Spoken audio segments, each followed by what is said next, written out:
Quarantine with Ben and Jack from the rock duo Tarraska. How are you guys? Yeah, great, thanks.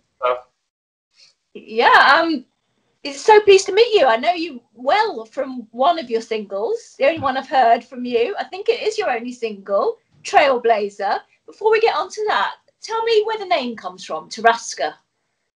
Yeah, so the name Tarraska was kind of, it doesn't really mean anything, to be honest, but it was just a cool sounding word. We started off with a certain word and kind of riffed on it. We had a load of big shortlist, didn't we, have it for a while, mate? And it was like, well, which one sounds the best? So yeah, why not? It sounds as good as any other name. So you've got quite a ring to it. Now, you formed as an electro-acoustic duo back in May 2014, and you developed your sound into a harder, sort of edgier, more rocky style. So tell us sort of first of all, how you got together, how you were formed, and about your progression since then. Yeah, I mean, started back in 2014. It kind of started off as more of sort of like a function duo thing. I had a gig coming up, and the singer bailed. You know, I've known Jack all my life, well, all his life. And, you know, obviously we're both musical, so I gave him a phone call and I was like, look, I've got 30 songs. Do you want to do a gig with me in a couple of weeks? And it kind of went from there because it just worked out so well. So, you know, for a few years, it was fundamentally just sort of, you know, function gigs. But we always kind of wanted to sort of do our own music as well. It's just kind of more the timing being right than anything else. Because, you know, we were so busy with Soul Creek, you know, it's gigs week in, week out sort of thing. And as that kind of tailed off a little bit, you know, we had so much more time to write our own stuff. And yes, just this is where it's kind of progressed to now.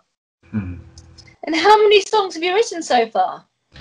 About an album's worth, however many you class that as. So it's coming along nicely, sort of 12, 14, 15, something like that we'll have in the pipeline. It's just about obviously working around like quarantine rules and stuff, like lockdown rules, like trying to get them recorded and out and promote it and stuff. It's not as easy as it may once have been.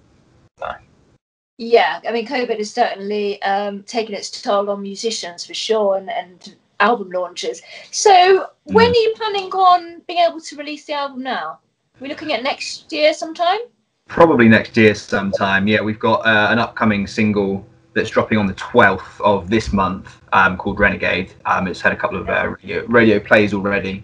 And that's coming up, so that's very exciting. And then the album, hopefully, like depending on getting studio time and whatever else in the world getting back to normal next year at some stage, but we'll see. Yeah, because you've actually gigged quite a lot, and you played at a major festival, so you've done a lot of gigs. Why haven't we heard more about you so far? You know, like I say, you've got one release on Spotify, so you know, you've been going since what, 6 years ago. Yeah. What have you been doing? Why haven't we already heard about you?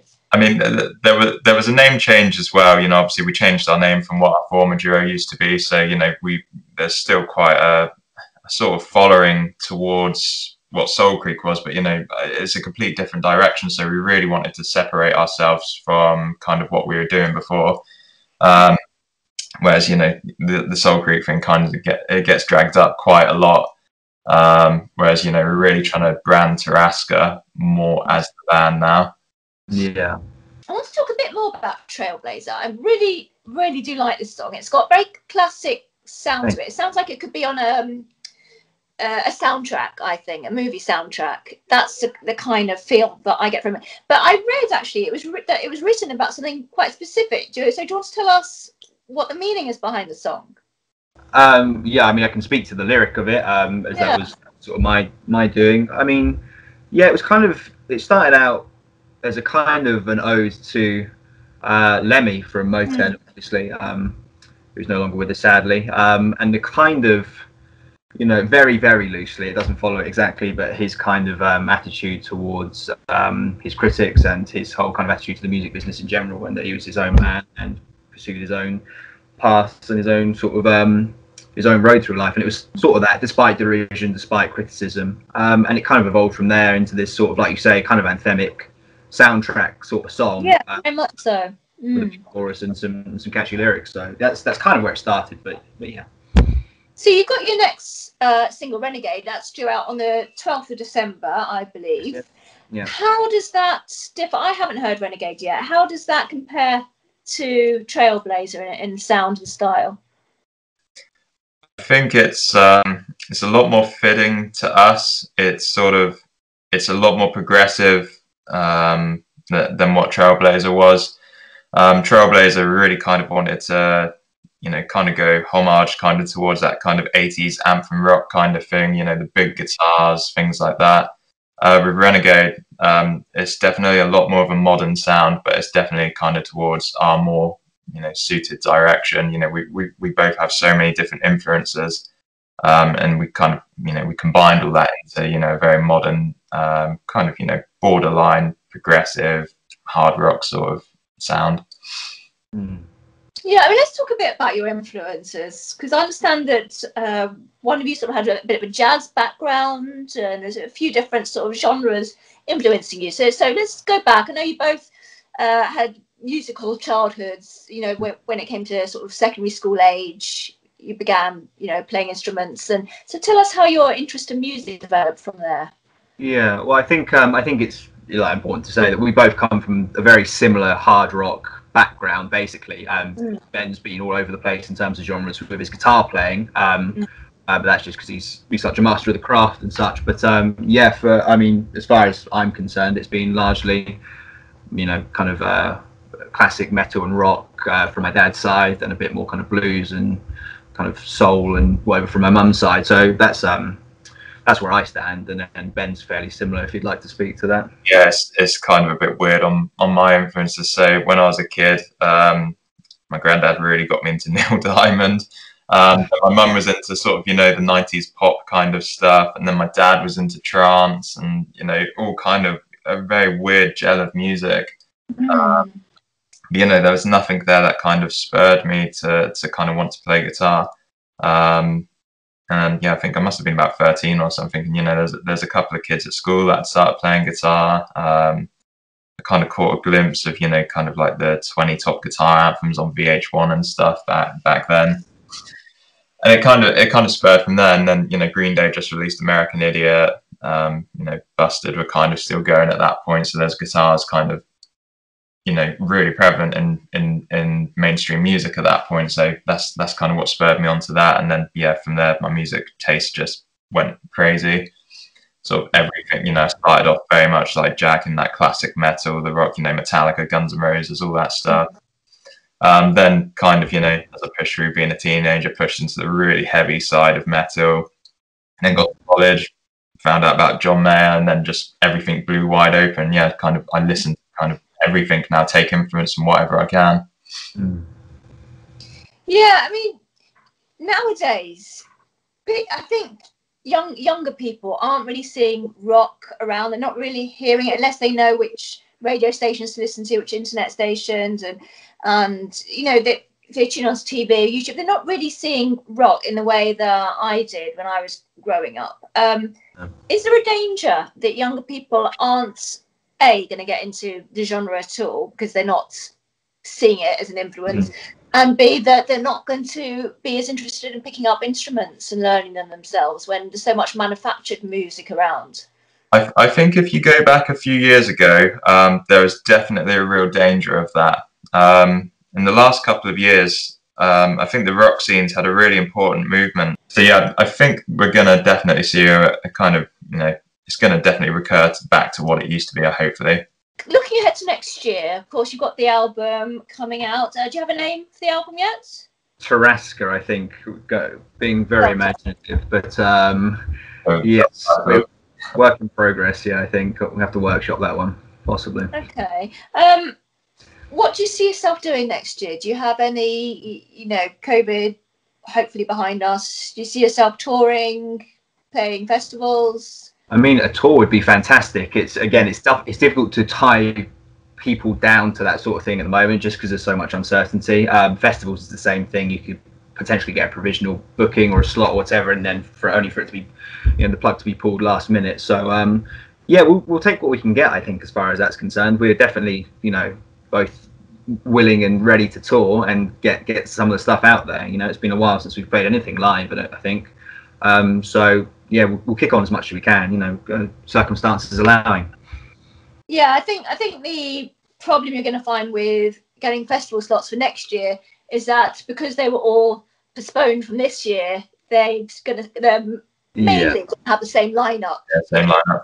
Unless there are a couple of bands that can't do the new dates or whatever. So it's going to be very hard to get a festival slot for next year, I think. What would be the dream for you? What do you see as the light at the end of this tunnel?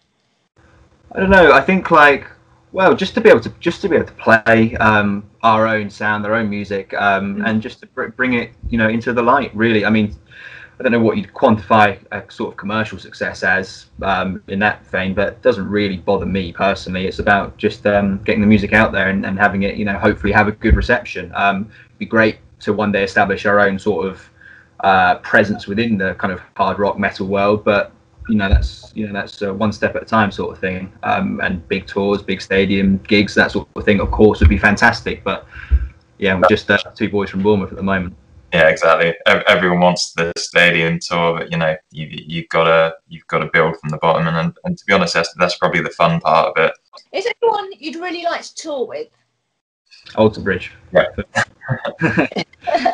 I think I can speak for both of us and say they're our heroes, and very much our main musical influence. So that would be the dream.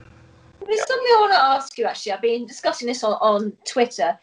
It's about bigger bands going on tour and charging. Well, I don't know if it's the bands charging necessarily, but certainly the promoters charging for lesser known bands to go and support them, like a buy-on. What's your feeling about that sort of thing? Would you pay to do that? To go on, let's say you were offered to tour with Alter Bridge, but you had to pay a certain amount of money. Would you do it, or is it a good idea, bad idea? I think it's difficult because I think, especially for like you were saying, for rock and metal bands, it's difficult to have a proper stream of income if you're trying to keep it going as a profession. Especially someone like a band that's in Alter Bridge's position, where they're not they're not a Metallica, they're not an Iron Maiden, have that kind of draw. Like I suppose they have to try and make revenue some way.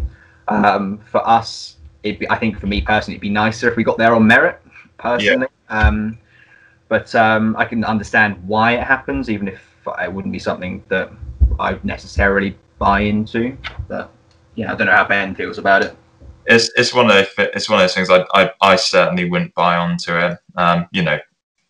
If circumstances were different, say for example, if this was the last time I could go out and play live and had the chance to, jump on tour with someone like Alter Bridge, then yeah, of course I'll do it. But I know bands who have bought onto tours, and just because you buy on it, you're not guaranteed a return from it.